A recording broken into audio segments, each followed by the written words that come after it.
Test 1 2 3. Hello. Uh, I am I had just finished recording this and found out that um, unbeknownst to me, I had not been recording audio, which may be a blessing or a curse. But today I'd like to introduce you all to my Let's Play of Microsoft Word. And we can go over, some of the things that I was talking about uh, prior to this recording not really working out. But just getting into it, I'm I'm a casual when it comes to the Microsoft Office suite of games, um, and I really wanted to kind of do this as a way to immerse myself more um, into the the experience that is Microsoft Word. And I figured that through Microsoft Word, this would be a better experience than something like Excel. I hear that the competitive scene in Excel is uh, really kind of, well, they have their ways. And so I was hoping that Microsoft Word would be a little bit more opening and to someone who is more casual in the series. And so I started this Let's Play. So we have this Welcome to Word. It's a map provided by the Microsoft Corporation. And new to Word or an old timer, use the accessible Take a Tour template for Word to learn and do the basics. You'll be able to do spell check, get word count, save to the cloud, share your document, add images, use styles, themes, and more. This template applies to Word 2016 for Windows, which I believe must be the version that we are using today. So if we click Create, we get into the developer-made world.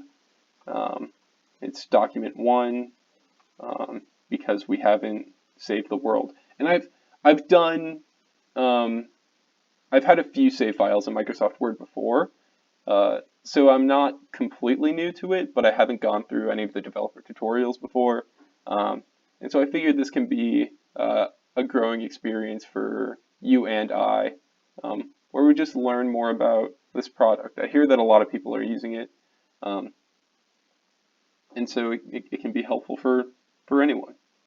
But enough rambling, let's get to the gameplay. Welcome to Word. Instructions you can edit, share, and print. And then here's the logo for the game. Unlike old school user guides, this doc is yours to tailor exactly to your needs. Reading it will teach you some basics about Word, but this document isn't just for reading, it's for editing too, so you can learn by doing.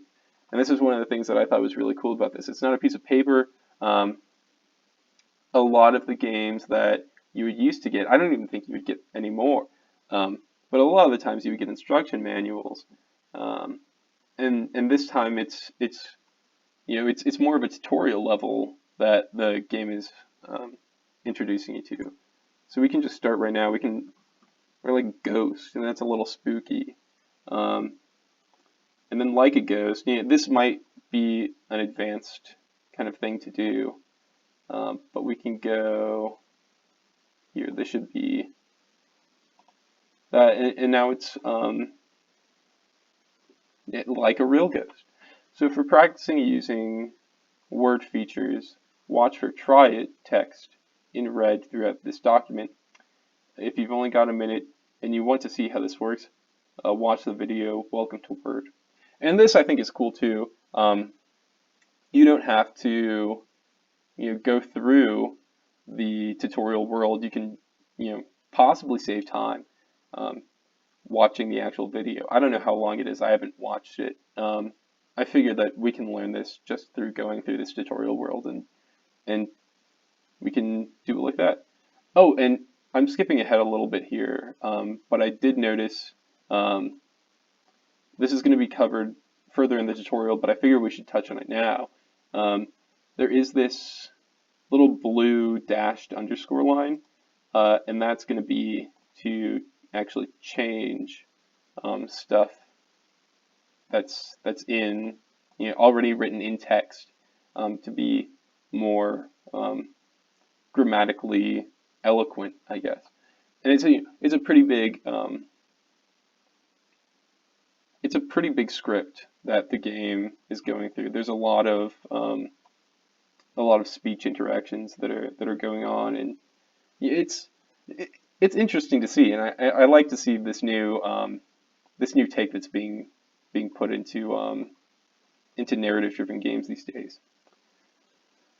Okay, so write eloquently with a little help. Word automatically checks spelling and grammar, and marks misspelled words with a red squiggly underline. Grammatical glitches get a blue double underline. Try it. So this is part of the tutorial that we get to interact with. Put your cursor at the end of this paragraph and hit enter to start a new paragraph. Write a sentence with some spelling or grammatical mistakes. Press enter to finish the paragraph. Okay. And this is intentional. Okay.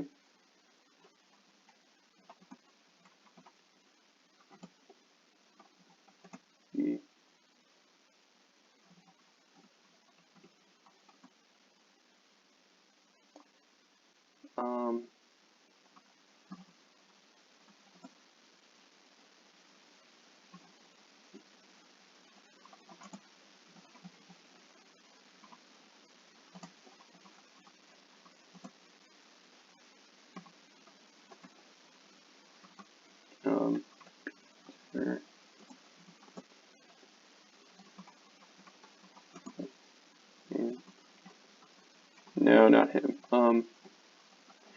So, okay, so see, we do get some of these, and even actually in the tutorial world itself, I'm not sure if that's intentional by the developers, but we can see that you can right-click the text that's marked with underlines or press F7. Choose a suggestion to correct the mistakes. So we can do that here. And we are wanting to choose watching, not witching. Oh, and it's informal writing. Try spelling out the words. Okay, and it's correcting itself here too, which is kind of not retrospective, but like it's interesting for the developers to do that. It's kind of humble. The characters are pretty funny, like Peter and Lois and Stewie. Now, see, I didn't actually misspell Stewie's name. At least I don't think I did. And so I can click Add to Dictionary, and that should keep and more concise language would be clear for you. And so I can say, funny instead, like Peter and Lois and Stewie. And it doesn't correct everything. So you might want to add some commas to separate out these characters so that you don't have and. But I think that the system that the game has is pretty nice how it is. But we can move along further into the tutorial. And a lot of people use the scroll bar on the side, but I use my mouse wheel for this. To each his own. Okay, count on Word to count your words. Try it. Hit return after this line and type some words. Okay, so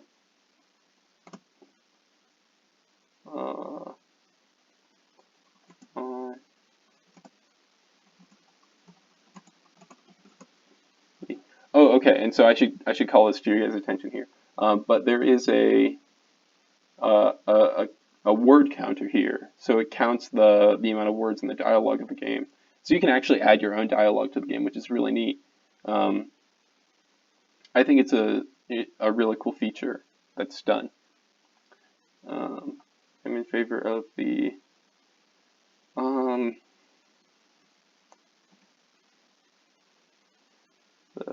new.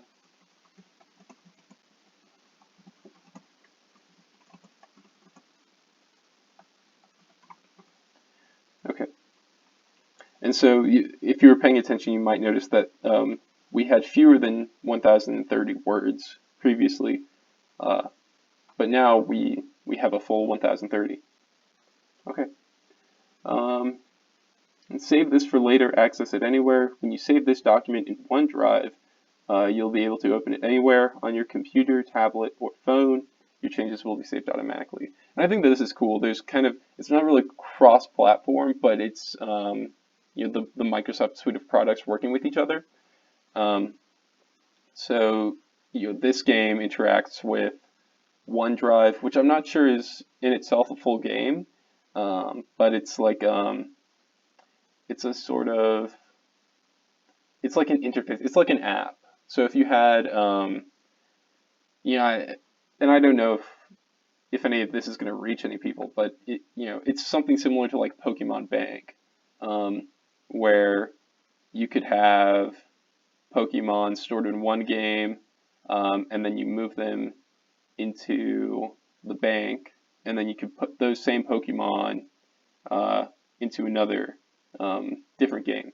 And so it's sort of the same thing here, but instead of banks, it's the full game, which is neat. Well, your version of the game. Okay, try it. Select File, Save As, and then select OneDrive and give this document a name. If you sign into Office 365 on another device, this document will be in your list of preserved files. So that's what I was talking about with the kind of similar to Pokemon thing. You can pick up where you left off, even if you left the document open on a computer using it. And I figured this is a pretty good time to sign off for today anyways. I hope that this has been an interesting start to the Let's Play to you. It is fairly narrative driven on the front end, and we're probably about a fifth of the way through the tutorial, but we can try and speed through things a little quicker. It's the first episode. It's going to take a little while to get through all of the features and new kind of combat mechanics in this Microsoft game. But I hope that this has been good. I hope that you guys enjoy this. And if you want me to take a look at the other games in the Microsoft suite at a separate time, I'd love to do that. That would be a lot of fun. But that should be all, and I'll see you all in the next episode. Take care.